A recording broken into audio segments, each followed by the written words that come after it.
I just got back home from work. I had some dinner and I got out here and I gave these animals some corn. I was up at the fertilizer plant earlier today and I picked up enough fertilizer to last me for the next about 2 months. So my plan for my field, my fertilizer plant for my field over these next 2 months. So when I was over at the fertilizer plant, I was taking a look through the fertilizer sheet. And what I decided that I'm going to do is I'm going to put a 33-pound nitrogen, 12-pound sulfur fertilizer on my field. And so I had to buy so my plan is to put roughly half a ton. Okay, so I'm gonna put roughly 100 pounds of fertilizer per acre per month. So over the next 2 months, I will be utilizing 1 tonnage of fertilizer. And 1 tonnage of fertilizer cost me $515. So originally I was anticipating that it was going to cost me about $250 a month, but in reality it cost me about $275 because they also overweighed the fertilizer that I bought. So I bought 1 ton, but they when they weighed it on the scale, they had to put 2,100 pounds on the trailer. And so yep, I've got 2,100 pounds of fertilizer. And so I was budgeting for $250, but I ended up paying $275. But it doesn't matter, right? It's all like, oh my god, my plan was off. Oh man, the plan was a horrible idea. I ended up paying more than, I ended up paying $25 more. It doesn't really matter. I would say so far, I mean, it's good enough, right? 250, 275, who cares, right? And so right now, I bought enough fertilizer to last me for about 2 months.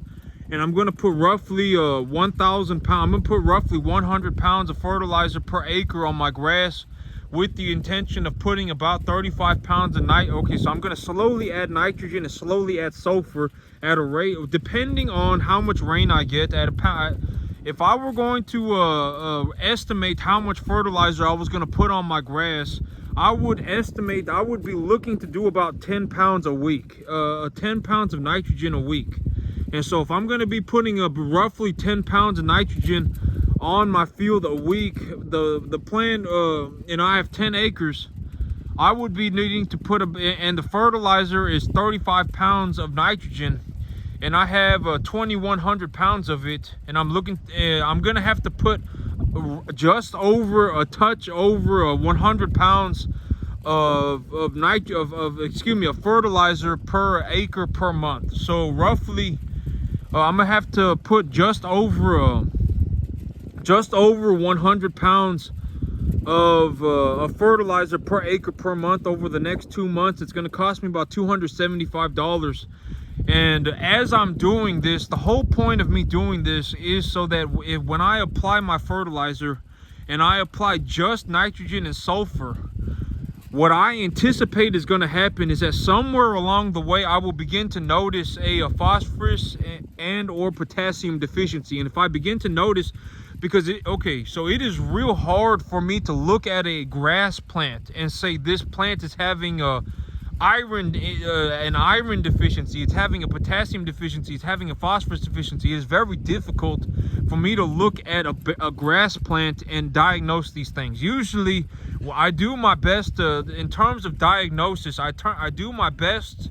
I collect the most accurate data. I like to collect the most data when there is moisture in the soil, the temperature is somewhere around 50 to 75 degrees Fahrenheit, and there are broadleaf plants growing on my field. I like to walk through my field, look for something like a broadleaf weed. I like to collect my data from broadleaf plants, because broadleaf plants, they have larger surface areas of plant material, and they are just in general a larger plant. And so it is easier to diagnose a mineral deficiency, or it is easier for me. It is more, I collect data more successfully when I collect data from a broadleaf plant. So like if I was looking at a bunch of grass, if I was looking at a grass plant and I was looking at something like a sunflower plant, the sunflower plant would be massive compared to that little grass plant. And so that sunflower plant, I would be able to look at it and say, okay, the upper half of the plant is showing a lack of color. Okay, I'm seeing green veins in the leaves or something. I would be able to diagnose the plant much easier. It would be the data would be a lot more accurate, because if it's cold and it's dry, the plant could be having metabolic issues because the lack of the cold. And okay, so fertilizer, okay, so the weather affects plants just like it affects people. If it's too cold outside, the plant is not going to metabolize the same way. You know, like when it gets real cold outside, people I would think that something happens to us too, right? Like we probably start to shiver. Maybe we burn more calories because our bodies are shivering from the cold. I don't know exactly what goes on, right? I don't know. I'm not like a human health specialist, right? But plants are the same way. When it's cold outside, their metabolic activity is different. And when it's dry outside, their metabolic activity is different. When it's too hot outside, their metabolic activity is different. When there is an imbalance of minerals in their soil, their metabolic activity is different. And so the simplest time for me to go and collect data is when, like when I go and I collect data, the most accurate and the most in terms of collecting data, I collect the best data, and I collect it when I collect the best data when it is warm outside, somewhere between 50 to 75 degrees Fahrenheit, and there are broadleaf plants on my field and there is moisture in the soil.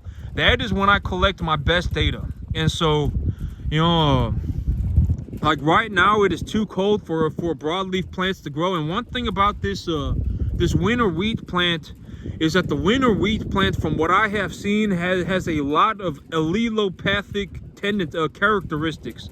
So if you look up allelopathic, it's the plant exudes chemicals from its material that essentially kills other plants. So winter wheat is real good at this. If I plant a field and I completely cover it with winter wheat when it gets cold outside, it will practically stop any other plant from growing in. And so sorghum Sudan grass is also a grass that is very good at this. If you really don't want to use a lot of herbicide, you may want to consider growing but I mean, I'm not really going to give any advice, because there's not any advice I can give, because I'm gonna sit here and I could say, oh man, maybe you should grow a sorghum Sudan grass, and then you could end up with a 6.0 pH soil that has that's sandy, and and you only get 28 inches of rain a year on the. I mean, it really depends. It really depends. I can't give any advice to anybody without knowing the exact circumstances of what is going on their field. Like there may be somewhere where somebody's got a field that is a sandy soil and it's got a 6.0 pH, and they get 40 inches of rain and their average temperature is like 80 degrees, right? I don't know. Like I'll have to take a look. I have to look at the small nuance on my field, where here in Central Texas, on my particular field, sorghum Sudan grass grows very well. But the problem with the sorghum Sudan grass here is that if I plant sorghum Sudan grass grows when it gets hot. And so that's the big benefit of the sorghum Sudan grass, is that it grows when it's hot. When other grasses won't grow, sorghum Sudan grass will grow. But the problem with sorghum Sudan grass is that if the cattle eat it down too low, and if they start chewing on the very bottom of the plant, they could develop a prussic acid poisoning problems. And if if it's too dry outside, they could develop nitrate problems. And so like me, I would this time around, this next summer, I will more than likely stick with something like a pearl millet. I will probably look to plant some kind of a millet as early as possible, instead of planting a sorghum Sudan grass, because the sorghum Sudan grass, I like it, but it's very like when it starts to get dry, I start to get very concerned. When it starts to get very dry outside and the cattle have ate a lot of it, I start to get very concerned. I can't just let my cattle out on it, because if I let my cattle out on it and they eat the plant down to the ground, I could end up in a situation where I have cattle dying from nitrate poisoning and prussic acid poisoning. And so, sorghum Sudan grass, the things that But I can't even give, okay. Well, I mean, sorghum Sudan grass, like my field has somewhat of around of a 7.5 pH soil, and it's a clay loam soil. And sorghum Sudan grass, it grows very well when it's drilled when I drilled the seed to point. So all of my seeds so far, I have drilled at 0.75 inches. When I drill the seed into the ground, I drill it at 0.75 inches. Depending on what I'm growing, I'll change the seeding density depending on how much rain I am anticipating that I'm going to get, or how much moisture do I anticipate is in my soil. What are the weather conditions going to be over the next few weeks? You know, there are a lot of things that I consider before I plant the crop, and you know, it really depends. I can't give just a blanket advice to anybody. I can't, because I'm gonna say something, and then somebody's gonna believe me, and then they're gonna go and try it, and it's not gonna work. And so, you really got to look into it for yourself and figure it out for yourself. I mean, that's the only way. I mean, I don't have the capacity to say just do this and boom, oh man, just do that and boom, oh man, everybody winning now. That's not how the world works. You really got to figure out how to do this stuff for yourself.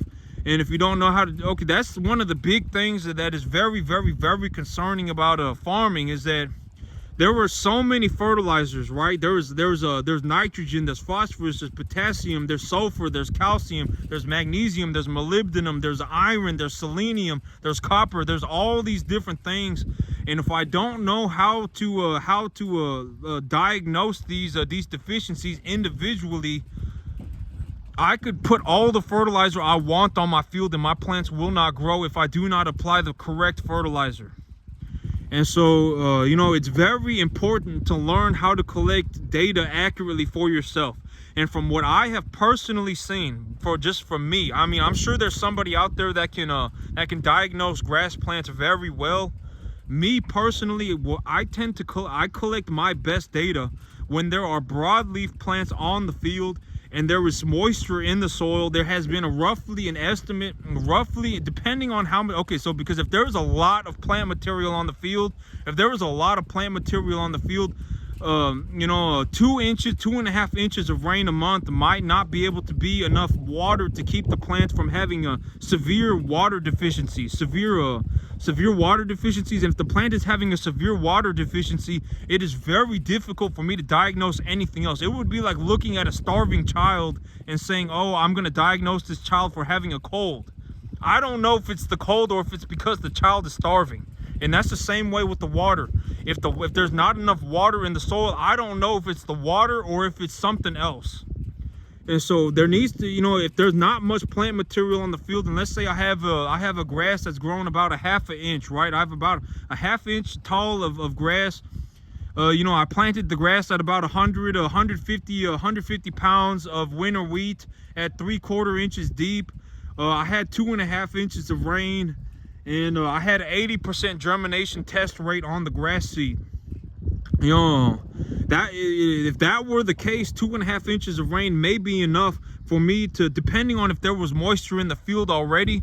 But if the grass was 6, 7, 8 inches tall, if there was a lot of biomass of grass on the field, it would be very difficult. 2.5 inches of rain may not be enough water for the grass to be metabolizing correctly.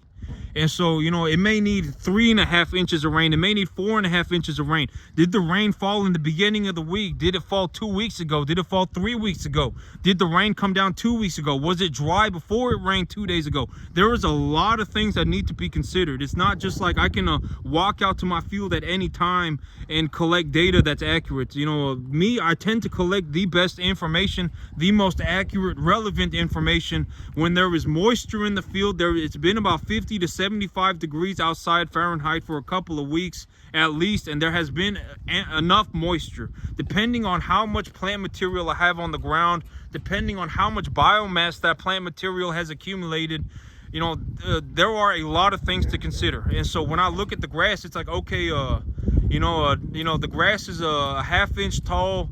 It's been raining on average 3.5 inches of rain a month. It's been 50 to 75 degrees. It rained about an inch 5 days ago, and before then it kept raining about 3.5 inches a month, just regularly, just kept raining. okay, you know, it's 50 to 75 degrees and I got some broadleaf annual weeds growing on my field right now, I will go out and I will look for the broadleaf annual weeds.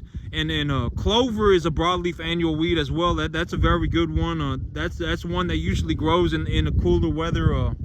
Goat weed is something that grows very regularly here. Sunflowers grow here very regularly. There's a lot of broadleaf plants that I can go out and look at to collect information. But when I collect the information, there are a lot of things to consider. It's not just I get to walk out there and just look at the plant to see what's going on. It really depends. What's the weather like? What is the you know, how long has this plant been on the field? How much water has there been? Has there been enough water for this broadleaf plant individually? You know, because there may have been enough water for the half-inch grass, but is there enough water on the field to let this this foot-tall sunflower plant metabolize? Probably. Sunflower is known for being able to pull water out the soil very well, and so sunflower is a good one. And so it really depends. It really depends. There's this plant, you know. But it really depends. But I tend to collect my best data, and I look to collect the best data, the most data that I can when the weather conditions are at about 50 to 75 degrees Fahrenheit, and I look for a broadleaf plants.